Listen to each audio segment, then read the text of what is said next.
Hola, ¿hay alguien ahí? Sí, Fernando, soy Castiñeira y desde Galicia estamos a la escucha. Ya puedes empezar. Bueno, pues si Castiñera está, pues ya podemos empezar porque eso quiere decir que no estamos solos, es la hora que es, una menos en Canarias. It's morning again in America. Today, more men and women will go to work than ever before in our country's history. With interest rates at about half the record highs of 1980. Nearly 2,000. Amanece de nuevo en Estados Unidos, se irán más hombres y mujeres que nunca a trabajar en la historia del país.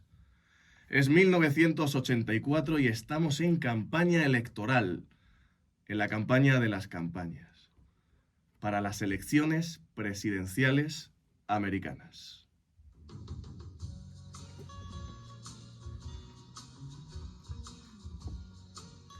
Y con este vídeo el presidente Reagan pretende conseguir la reelección. Y aquí por Reagan sentimos especial cariño. Porque empezó en la radio de comentarista deportivo. Era el Manolo Lama de Illinois. Les decía que este es el vídeo que ha ilusionado a muchos estadounidenses. Y es que Reagan les ha convencido de que Estados Unidos tiene solución. Me suena de algo. Y ha conseguido esa solución para su país. Después de la guerra de Vietnam, del Watergate, de una crisis nacional, Reagan llegó para recuperar el orgullo americano y lo recuperó. Uno de sus grandes partidarios es un niño que se encuentra frente a la televisión. Tiene 13 años, 4 hermanos y un padre que viaja mucho. El chico se llama Iván y todavía no tiene barba. Se la dejará más adelante cuando lo vean demasiado joven para puestos de responsabilidad, pero lo que sí tiene es inquietud por lo que pasa a su alrededor. En casa se habla mucho de las cosas que pasan. Y claro, el chico se ha quedado pasmado con el anuncio de Reagan, que junto a Thatcher y Juan Pablo II forma parte de su Santísima Trinidad. Iván es una rara avis porque con 13 años sabe inglés. Un español sabiendo inglés. Y es que siendo muy pequeño vivió en Chicago, cuando Chicago estaba más lejos de España que de la luna. Y así ha vivido a caballo entre el amigo yanqui y nuestro país. A nuestro protagonista, Reagan, le ha hecho entender varias cosas que con el tiempo entenderá mejor. La primera, que hay que ser optimista y convencer a los demás de que lo sean. Y la segunda, que hay que tener fuertes convicciones y que hay que saber comunicarles, porque la uno sin lo otro de nada vale. Iván lo tomó tan al pie de la letra que terminó cantando. Madrid, Madrid, Madrid. Carmena, que poco te queda aquí. Madrid, Madrid, Madrid. Limpiaremos las aceras ya por fin. Y abriremos esas almendras que cerraron, arruinando al comerciante que solo quería vivir. Madrid.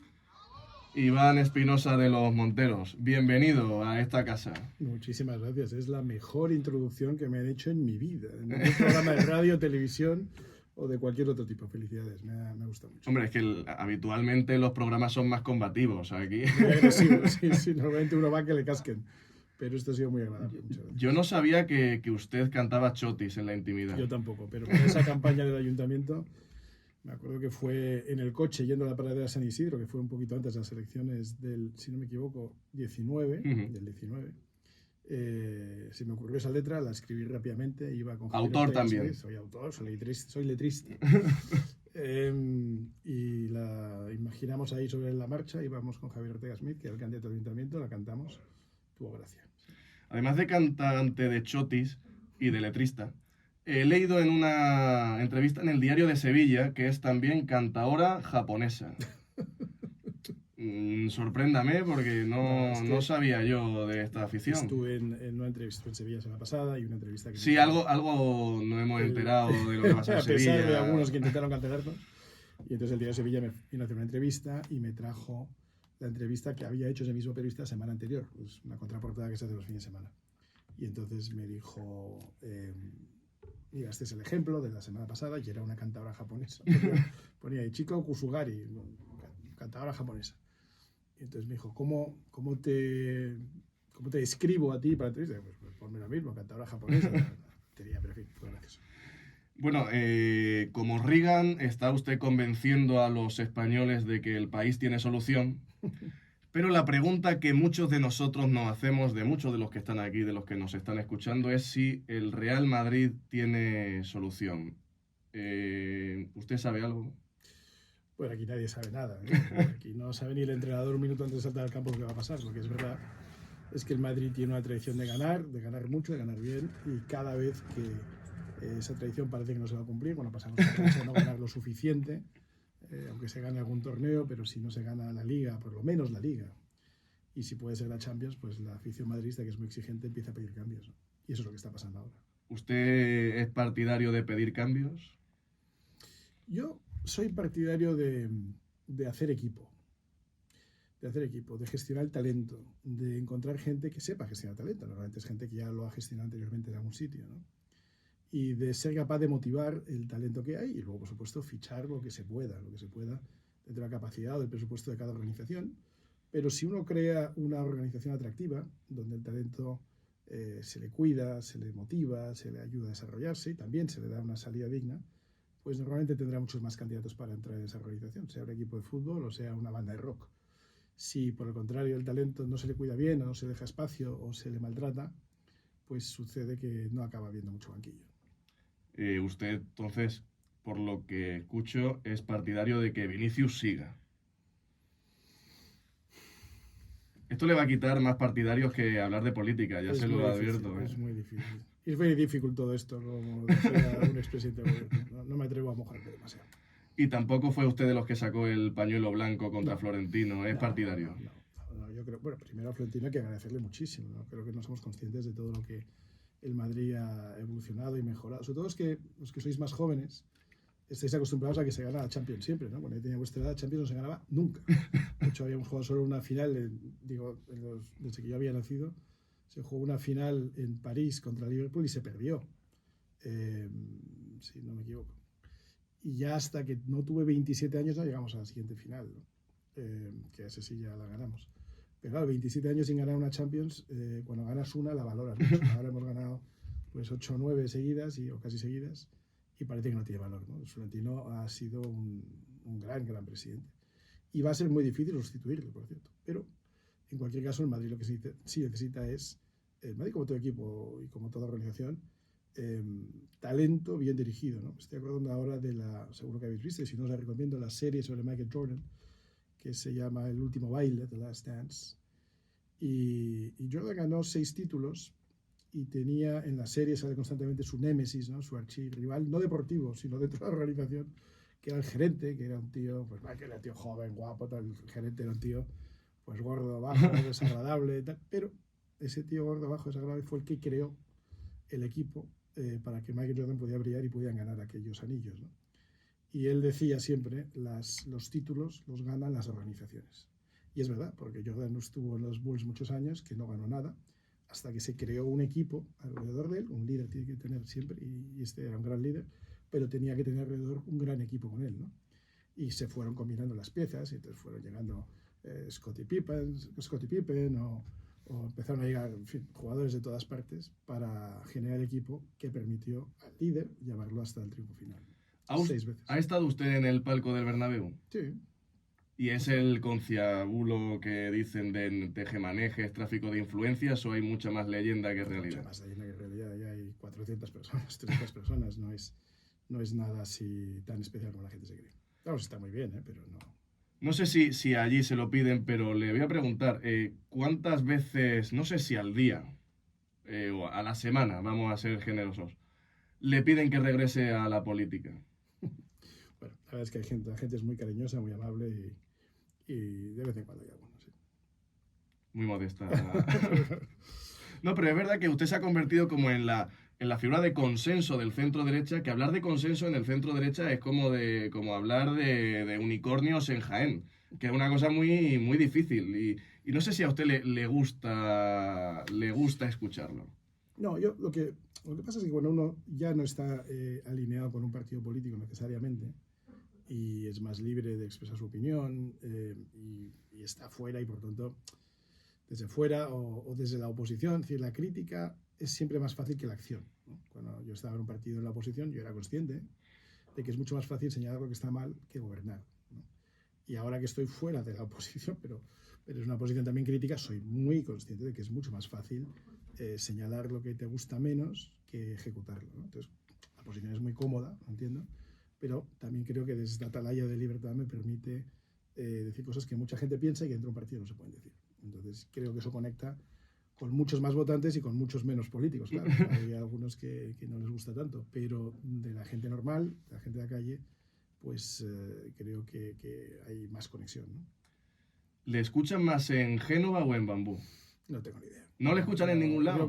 Yo creo que más, como digo, en la calle que en las sedes de los partidos políticos. Bueno, Por motivos lo obvios. que seguro es que le leen, porque se ha convertido en un autor de éxito, que yo creo que junto al rey Juan Carlos I, pues son de los que más venden últimamente. Bueno, Está- este libro está por su sexta está edición. funcionando ha sido muy bien, ¿eh? Sorprendentemente ha funcionado muy bien.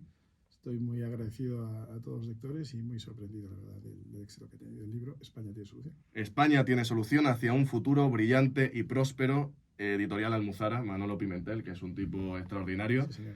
y que además es un libro optimista, lo cual en la España de hoy tiene cierto mérito.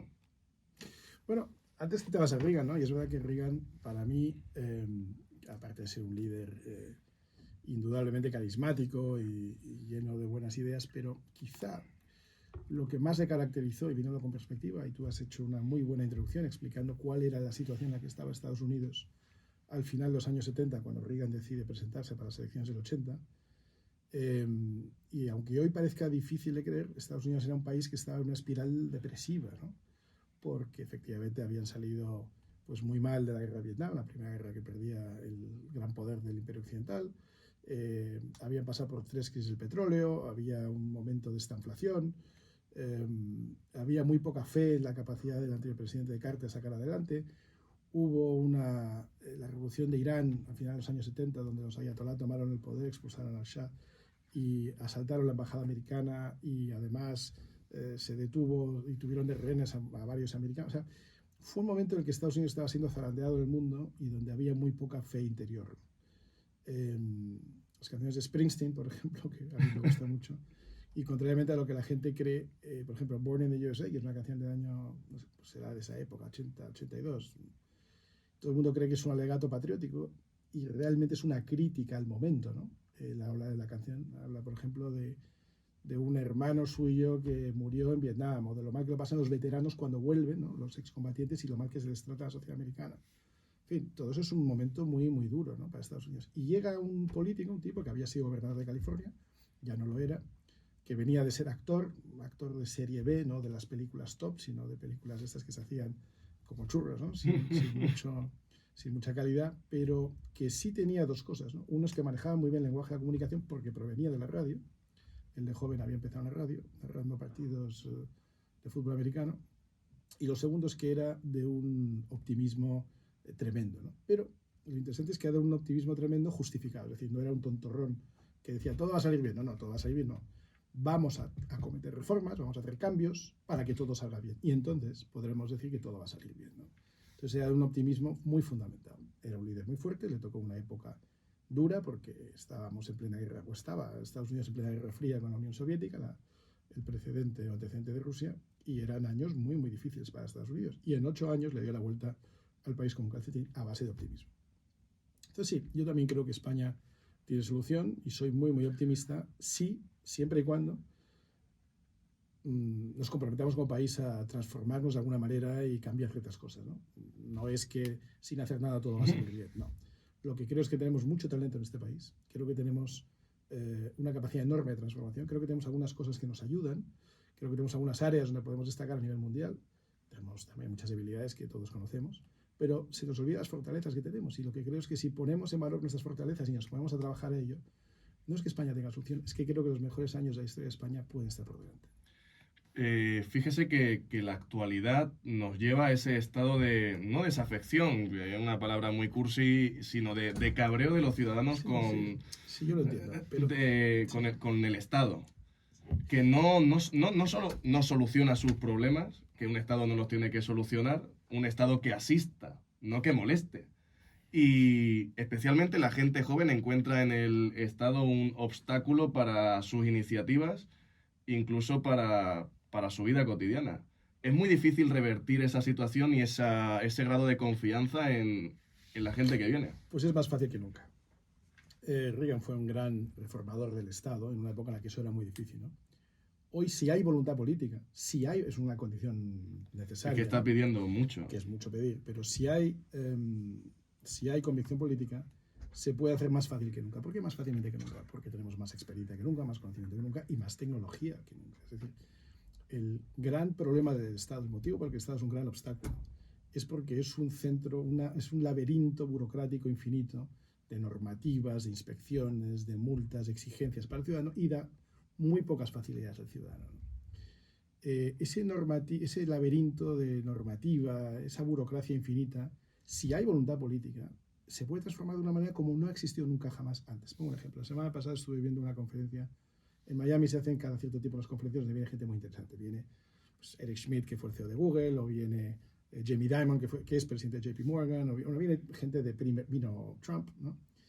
Y el alcalde de Miami, que es el que lo organiza, estaba hablando, y no me acuerdo quién era, no sé si era Eric Schmidt o bueno, en fin, quien fuera, tecnólogo que dijo, mira, es que vuestra ciudad, Miami, si aplica los recursos tecnológicos que hay disponibles hoy, no hace falta desarrollar nada, con lo que hay hoy disponible, que es prácticamente gratis, porque está ya todo hecho, podríais estar y deberíais estar emitiendo licencias de construcción en el plazo de 10 segundos. O sea, si un promotor presenta una solicitud de licencia de obra en un solar, ¿no? Y cumple normativa, si cumple o no cumple normativa, con la tecnología que hay, se debería poder saber en 10 segundos. Y decía, y si el informe es negativo o desfavorable, en esos mismos 10 segundos le tienes que dar los 10 o 15 o 24 puntos subsanables para que el promotor se ponga inmediatamente a subsanarlos, que tardará también bastante poco porque tiene tecnología para hacerlo. Oye, la longitud de las ventanas no coincide con normativa, tiene que ser 20 centímetros más alto. Pues oye, la normativa de seguridad de incendios no se cumple porque el fondo edificable no puede ser más de 15 metros y te has ido a 16. Cámbialo. Oye, la volumetría no cumple porque te has ido 30 centímetros de más en los techos. Oye, necesitas filamentos, lo que sea. Pero en 10 segundos se puede hacer, ¿no? Ahora estamos hablando de plazos. Si tú vas a un ayuntamiento, no quiero citar ninguno, pero el ayuntamiento más eficaz de España tardará un año y pico. Pero se puede hacer en 10 segundos. Si llegan líderes a nivel local o autonómico o nacional que sean capaces de entender que el mundo va por otro camino, que no se puede estar constantemente oprimiendo al ciudadano, exigiéndole, multándole, restándole capacidad de autonomía, sino que el ciudadano tiene que ser administrado y ayudado por la administración pública. Si cambia esa actitud, es que España tiene un potencial brutal, aunque solo sea porque venimos de más atrás que los demás, porque dices, bueno, los demás también lo harán ya, pero es que los demás no están tan mal como nosotros, luego nuestra capacidad de mejora es muy superior, pero muy superior, y con muy poquito acabamos. Por eso, claro, yo entiendo que si tú lees los periódicos españoles o ves la televisión y tal, joder, es que es deprimente, ¿no? Porque los líderes que tenemos, las cosas por las que se pelean, el nivel tan bajo que hay, pues si tú te abres un poco el mundo y ves lo que está pasando, ¿no? Entonces, podemos hablar de sanidad y pelearnos infinitamente sobre las listas de espera, o podemos hablar de sanidad y ver que hay un médico español que ha conseguido en pruebas con seres vivos curar el cáncer más letal que existe, que es el cáncer de páncreas. Desde la iniciativa privada. Por supuesto, es la iniciativa privada. Pero me da igual, lo que fuera pública. O sea, ¿cuál es el estado de sanidad española? ¿Es la lista de espera o es Mariano Bergocid? Pues depende de lo que elijas, ¿no? Esto es un poco como aquellos libros de la joven, elige tu propia aventura. Tú puedes verlo como quieras. Sí, no, en España tienes que elegir cualquier aventura, porque se convierte... Pero que en España, o sea, si en España somos capaces de curar el cáncer de páncreas, cosa que está por verse, ¿eh? Todavía faltan muchas pruebas y se calcula que en 3 años se podrá ya saber si sí o no es aplicable a los seres humanos, tiene buena pinta, no se sabe todavía, pero si somos capaces de curar el cáncer de páncreas, de verdad no somos capaces de simplificar nuestra normativa, de verdad no somos capaces de cambiar las cosas para que los jóvenes tengan mayor facilidad para crear una empresa, crecer, fracasar, volver a empezar, subsistir, crear empleo. No puede ser tan difícil como curar el cáncer, joder. Es que no hay nada más difícil en el mundo que curar el cáncer. Y si eso lo sabemos hacer, coño, el otro no puede ser tan complicado. Entonces, pues digo que el potencial es infinito de simplificación, de reducción del tamaño del Estado, de reducción del gasto público, sin que nadie se haga perjudicado, sin que nadie se haga perjudicado. Y por tanto, trasladar eso a los españoles, jóvenes o mayores. En el libro pongo un ejemplo de cómo el Estado ha sabido transformarse cuando ha querido. El ejemplo que pongo es cuando se nombra, en los años 70, a un nuevo ministro de Hacienda, ¿no? Entonces, este nuevo ministro de Hacienda, él es inspector de Hacienda de carrera, digamos, oposición, pero él había hecho carrera en el sector público y había llegado a presidir Telefónica, que era la compañía tecnológica, o la compañía más tecnológica que había en España. Y a su vez, ¿no? Telefónica tenía como principal proveedor al Google de la época, a la gran compañía tecnológica de la época, que era IBM, ¿no? Entonces, cuando pasa de Telefónica al Ministerio de Hacienda y se da cuenta del desastre que es ese ministerio en los años 70, ¿no? Os pongo un ejemplo. Se había aprobado ya la ley del IRPF y la ley de impuestos sociales 2 años atrás y no habían recaudado ni una peseta en 2 años, porque eran incapaces de hacer los formularios. O sea, todo el Ministerio de Hacienda no era capaz de resolver la dificultad de crear un formulario para cobrar impuestos. Este es el nivel de burocracia, de desorden, de tal. Bueno, entonces el tío se sienta con su antiguo proveedor, el presidente de IBM, que todavía vive, está en una contable, y le explica, oye, esto es un desastre, aquí no hay manera. Tal. Entonces el tío dice, mira, el IBM le dice, mira, necesitas 2 cosas. Necesitas tecnología y necesitas gente capaz de implementarla. Y yo te puedo proveer las 2 cosas. Yo te puedo vender la tecnología que necesitas y te puedo prestar o te puedo recomendar a 5, 10 o 15 gerentes nuestros que van a saber ponerlo en práctica siempre y cuando les pongas en posiciones de cierta responsabilidad. Bueno, pues dicho y hecho. El primer gran superordenador que llega a España no llega a un laboratorio de investigación, no viene a un centro tecnológico, viene a Hacienda. Ocupaba la planta entera de un edificio y tenía, por supuesto, mucha menos capacidad de computación que cualquiera de vuestros móviles hoy en día, ¿no? Pero fue la primera gran aportación tecnológica a la administración pública española, ¿no? Eso, junto con algunos otros, la segunda gran compra, por cierto, fue para la policía. Cuando la policía vio la capacidad que tenía Hacienda con este superordenador de tenerlos controlados, pues decidió comprar otro, ¿no? Y la combinación de los dos fue lo que creó la idea de generar un NIF, un número de identificación fiscal, que es lo que identifica a toda persona física o jurídica, que es lo que hace que nos tengan absolutamente controlados, para bien y para mal. Bueno, lo que quiero decir con esto es que cuando el Estado quiere, se convierte en tecnológicamente muy avanzado y muy eficiente. Porque, solo hace falta ver la agencia tributaria, ¿eh? Porque la agencia tributaria española es la más eficiente del mundo con mucha diferencia. Como la Dirección General de Tráfico española es la más eficiente de todo el mundo con mucha diferencia. Si te ponen una multa, tú sabes que la vas a pagar sí o sí.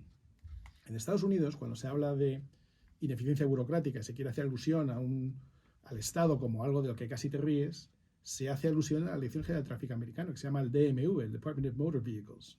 El Departamento de Vehículos de Motor es la cosa más ineficiente, burocrática, hay colas, te hacen esperar 3 horas para sacarte el carnet. O sea, eso es lo que se considera lo peor del mundo, ¿no? En Estados Unidos. Y aquí es lo mejor. Digo lo mejor desde el punto de vista de eficiencia, porque tienen radares con una capacidad milimétrica de medir tu velocidad, de día, de noche, tienen cámaras de visión nocturna como las que tienen los Navy SEALs. O sea, es que la DGT en España es lo más avanzado que hay, ¿no?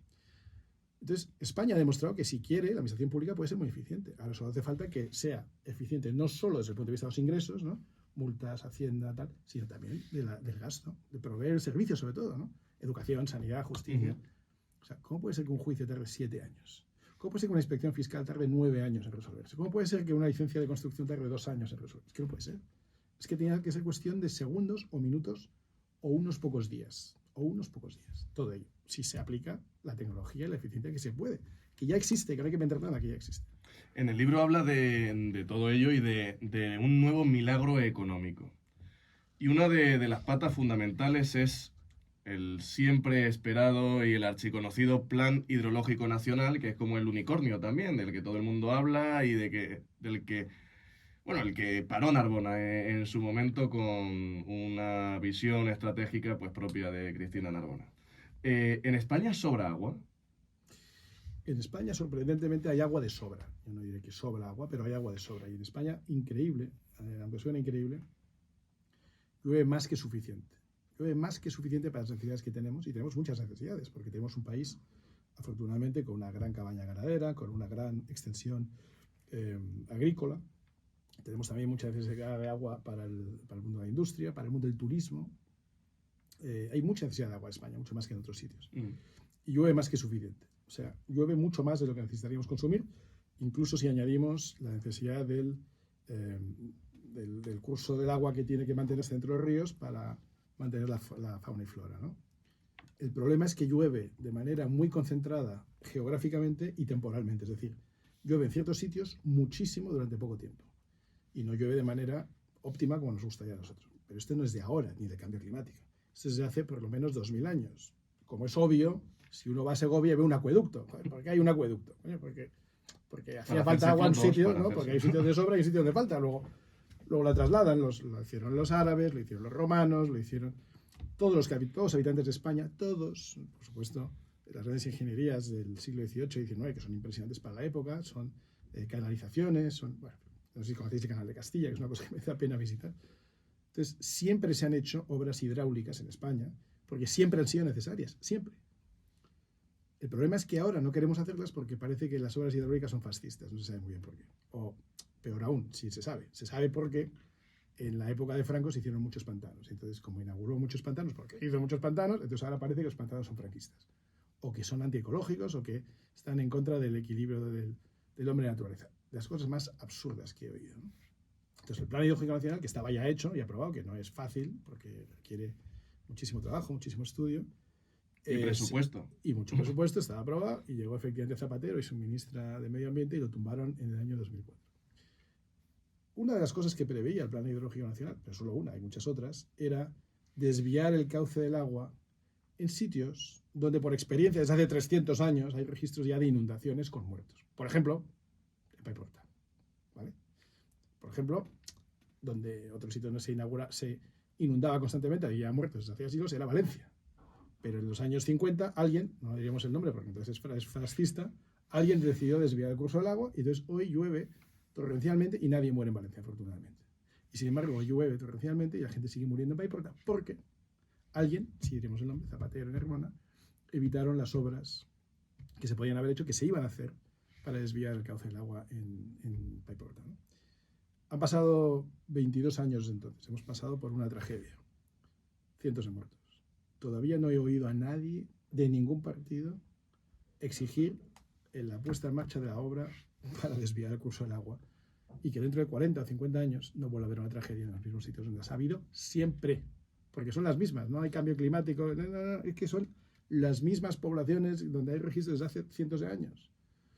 Luego, podemos efectivamente evacuar a toda la gente y que nadie más vuelva a vivir ahí, o podemos desviar el cauce del agua, pero lo que no podemos permitir que sigan muriendo personas por motivos ideológicos, ¿no? Que es lo que está pasando. Y por supuesto que el agua está dejando de llegar a sitios donde es muy valorada, muy apreciada y muy necesaria, como hemos dicho, para el campo, para la ganadería, para la agricultura, para el sector turismo, para la industria, para lo que sea, solo por causas ideológicas.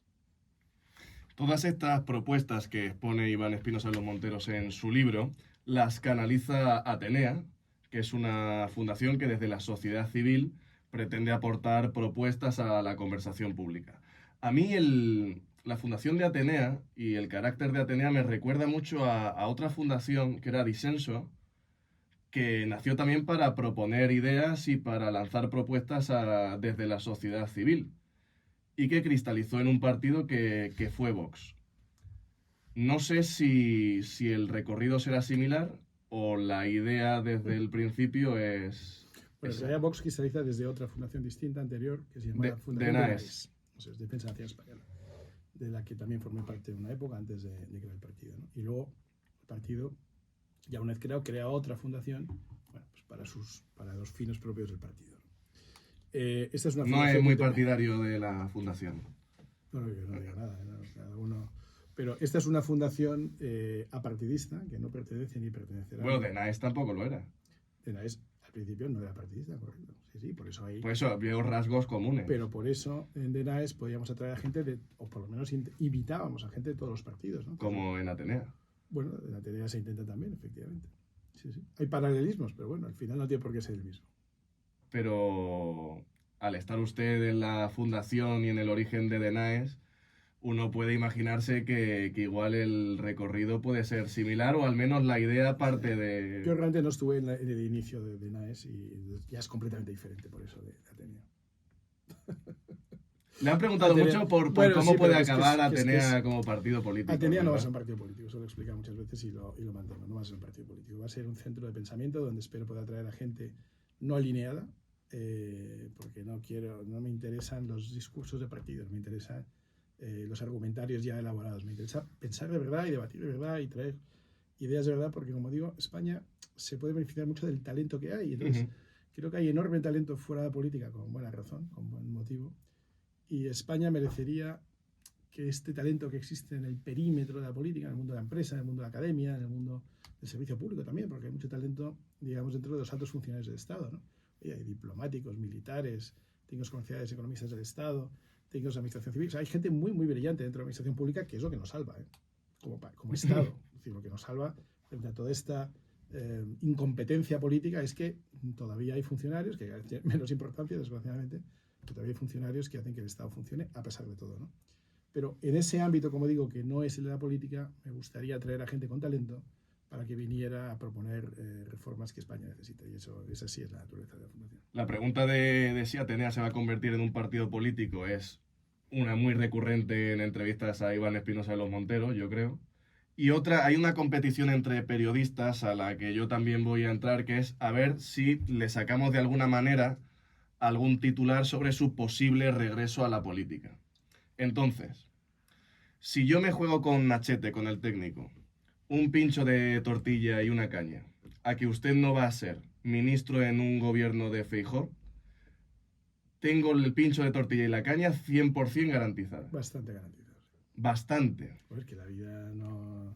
Yo no tengo bola de cristal, pero yo te veo bastante... Yo me apunto a esa apuesta. Yo me juego también un pincho y una caña. Vale, vamos a hacer esa apuesta, la del Hay que pincho y la poner fecha, caña. Porque, claro, Sí, sí, claro, totalmente. Antes de... Bueno, los próximos de- 5 años, lo decía. por los próximos 5 años, bien.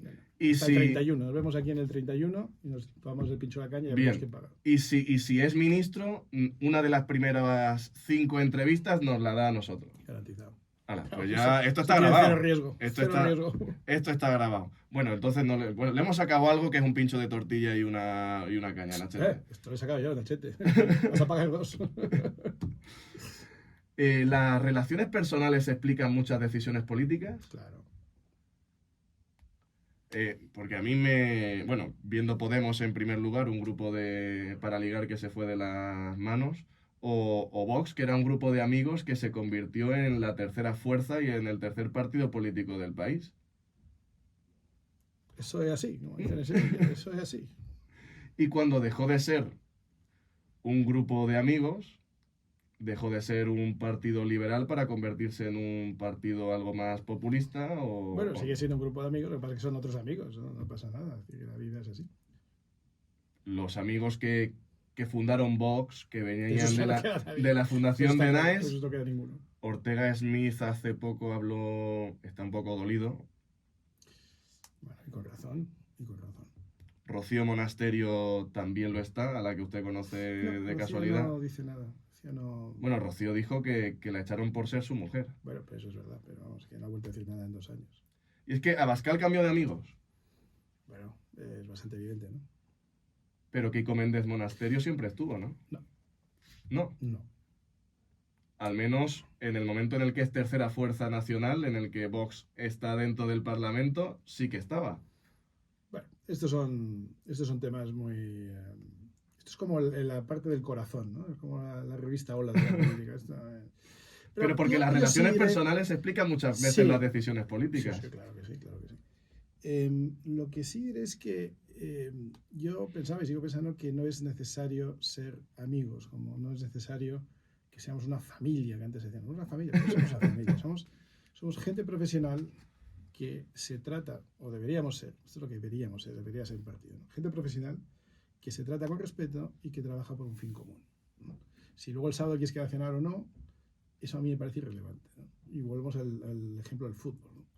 Algunos de los momentos más brillantes de la historia del Madrid son momentos en los que los jugadores son profesionales, que se respetan, que trabajan unívocamente o en equipo, digamos, para lograr un objetivo, aunque luego no sean íntimos amigos entre ellos, ¿no?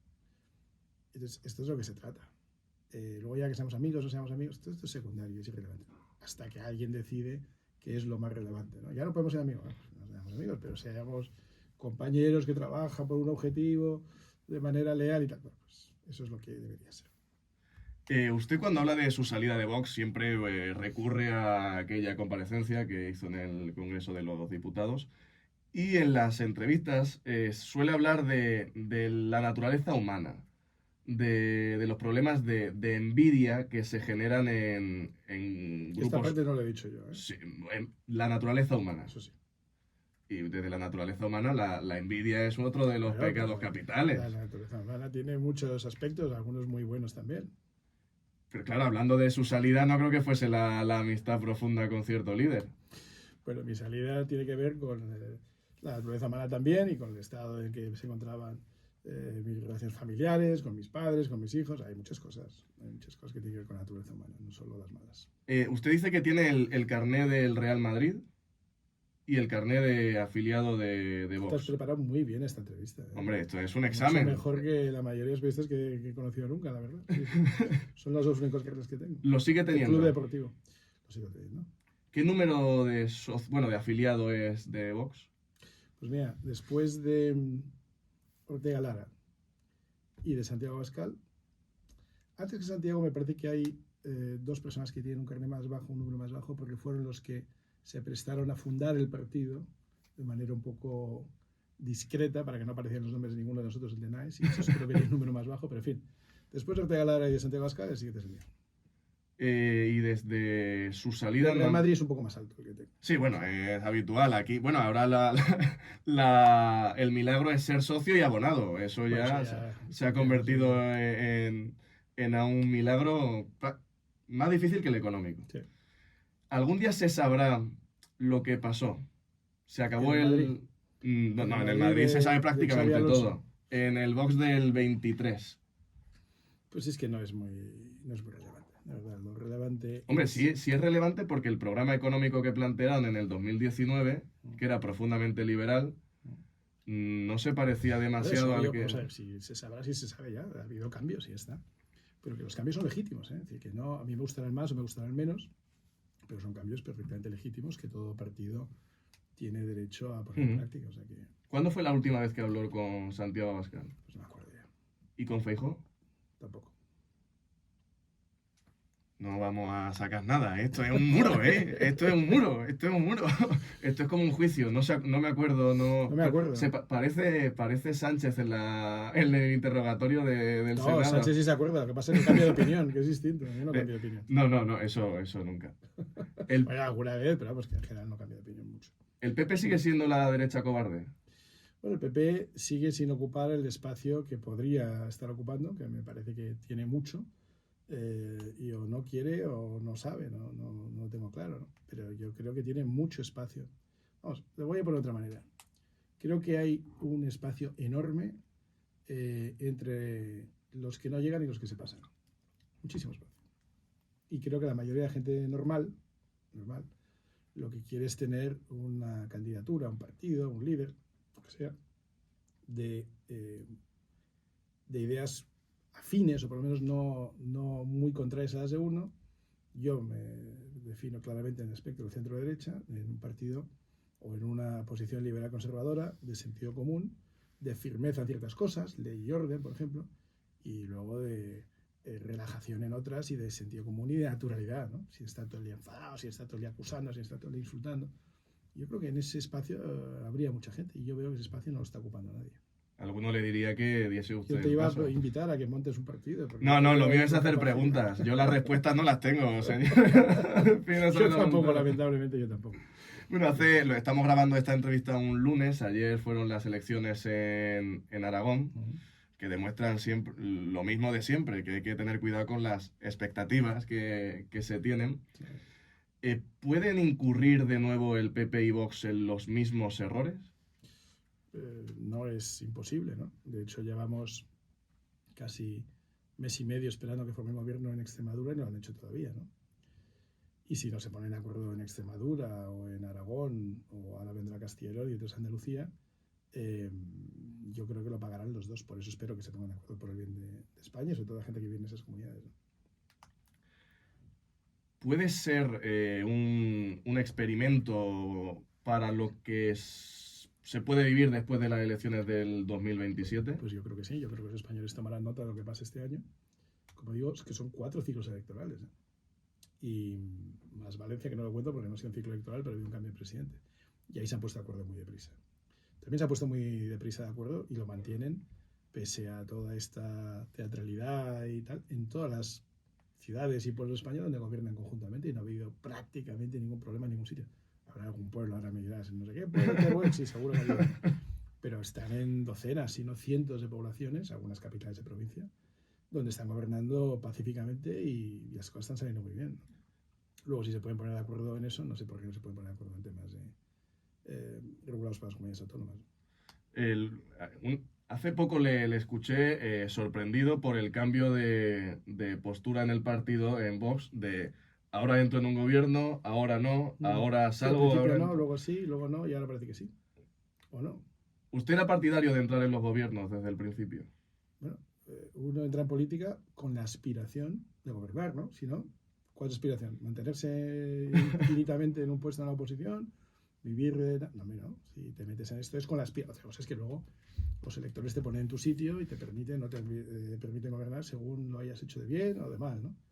Pero, hombre, si tú te presentas y la gente te vota, es con la aspiración legítima de gobernar. Si no, ¿para qué te presentas?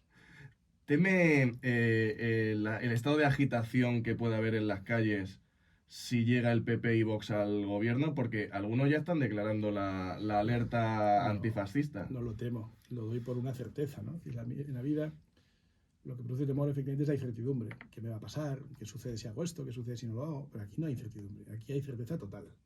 Entonces, como ya se sabe lo que va a pasar, que es que va a arder la calle, se van a todos los sindicatos que no han protestado ni a la hora de desayunar, o sea, llevan 8 años preparándose para salir a protestar cuando haya un cambio de gobierno. Podemos va a hacer que arda la calle. Sánchez, se vaya o no se vaya, va a liderar las protestas. O sea, esto ya se sabe. Entonces hay que descontarlo. Entonces, como ya se sabe, ¿no? Entonces hagamos o que hagan, ojalá, el nuevo gobierno, las cosas que iban a hacer de todas maneras sin temor. Es que no hay que tener miedo, hay certeza. Te van a llevar la contraria en el Parlamento, en las televisiones, en los medios de comunicación y en las calles. Pero es que te han elegido para eso. Para eso. Entonces, si no estás dispuesto a eso, a afrontar eso, dedícate a otra cosa. Si es que hay profesiones mucho más pacíficas en la vida, sí lo entiendo. Pero si te has dedicado a esto y te has presentado a esto y te han elegido para esto, pues chico, átate los machos, haz todo lo que pensabas hacer, sabiendo ya de antemano, sin temor, sino con certeza, que va a arder la calle, que te van a llamar de todo, que te van a insultar en los medios, que te van a llevar, que la oposición va a ser muy dura en los parlamentos, pues ya se sabe. Pues, como dicen los venezolanos, tripéalo para adentro y ahora a trabajar. ¿Se puede derribar un gobierno desde la calle? Bueno, hemos visto intentos por la muerte de un perro, ¿no? No hace muchos años, cuando llegó el ébola y se decidió sacrificar un perro que era portador del virus porque había muerto, en fin, un perro, Excalibur, un perro. Casi, no digo que casi cayó un gobierno, pero se intentó, ¿no? Entre aquello y las mareas y tal.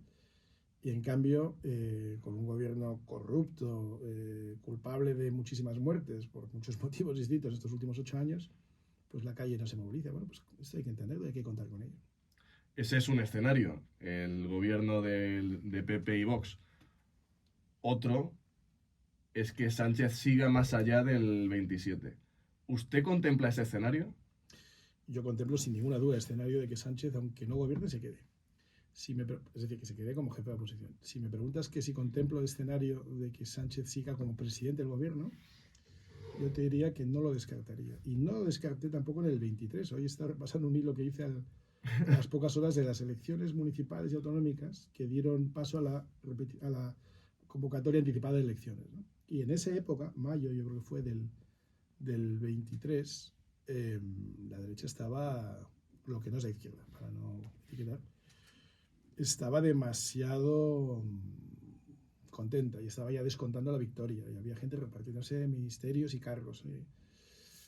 Y lo que yo decía en aquel hilo es, y lo vuelvo a decir hoy, es que no nos confiemos, que no demos por muerto a Sánchez, que es capaz de todo, de lo legal y de lo ilegal, de lo moral y de lo inmoral, de lo correcto y lo incorrecto, de todo. Y como es capaz de todo, pues hay que trabajar el doble para acabar con su gobierno, ¿no? De manera legítima y democrática. Pero no lo podemos dar por descontado, en absoluto. Yo no doy nada por descontado. Es verdad que en aquellas elecciones municipales y autonómicas la brecha de votos entre el Partido Popular y el PSOE no era muy numerosa y Sánchez leyó muy bien aquellos resultados. Sánchez lo leyó muy bien y casi todo el mundo lo leyó muy mal. Porque es que el PSOE casi no bajó. En el año 23 Sánchez ya llevaba 5 años largos gobernando. Y ya era un horror. O sea, es que ya se sabía que era un horror, ¿no? Y muchas de las cosas que hoy sabemos ya se sabían entonces. Y la gente ya estaba muy, muy cansada. Y ya se palpaba en el ambiente que España quería y necesitaba un cambio. Pero lo que nadie leyó bien era que el PSOE no cayó tanto en aquellas elecciones. Cayó un punto 1,8, si no me equivoco. Sí es verdad que Podemos cayó un poco y como habían ganado o habían sumado por los pelos en muchos municipios, en muchas autonomías, la caída de Podemos, aunque no fuera significativa en términos numéricos, era muy significativa en términos relativos, porque muchas comunidades donde habían ganado por poco, perdieron por poco, pero las perdieron todas, ¿no? De la misma manera que el PP también hubo un resultado bueno que lo leyeron o lo vendieron como si hubiera sido, no sé, pues el caso de Ayuso, yo ponía el ejemplo, ¿no? Ayuso arrasa, mayoría absolutísima. Pues no, Ayuso perdió 60.000 votantes en aquellas elecciones. Lo que pasa es que como Podemos se quedó fuera porque no superó el 5%, pues lo mismo, porque pasó del 5 y pico por ciento al 4,8, por muy poquita diferencia de caída de Podemos, y por la ley electoral de la Comunidad de Madrid ni siquiera entró en la Asamblea. Entonces los 7 diputados que tenían se repartieron en proporción a los demás. Ayuso ganó 4 y con eso se llevó mayoría absoluta. Pero estaba en declive. Bueno, pues no, mayoría absolutísima y tal.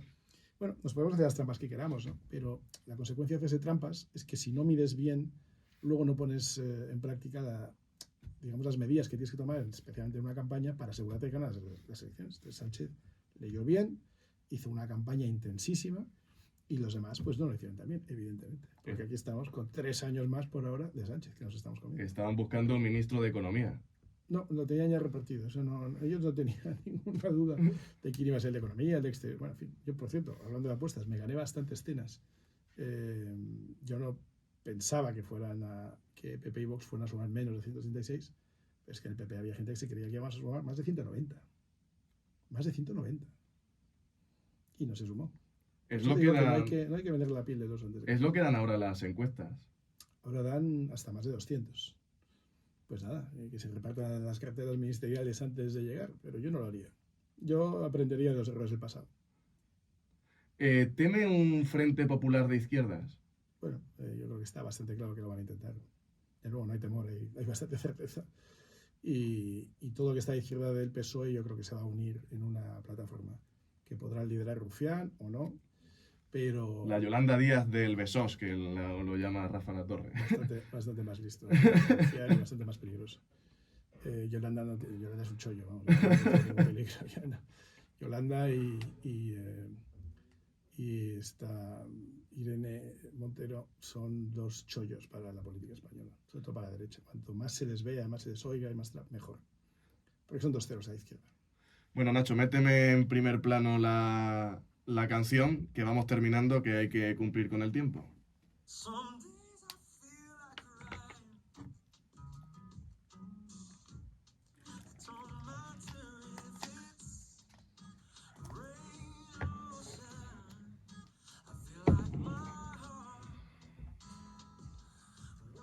Bueno, usted yo creo que fue quien acuñó lo de la España que madruga.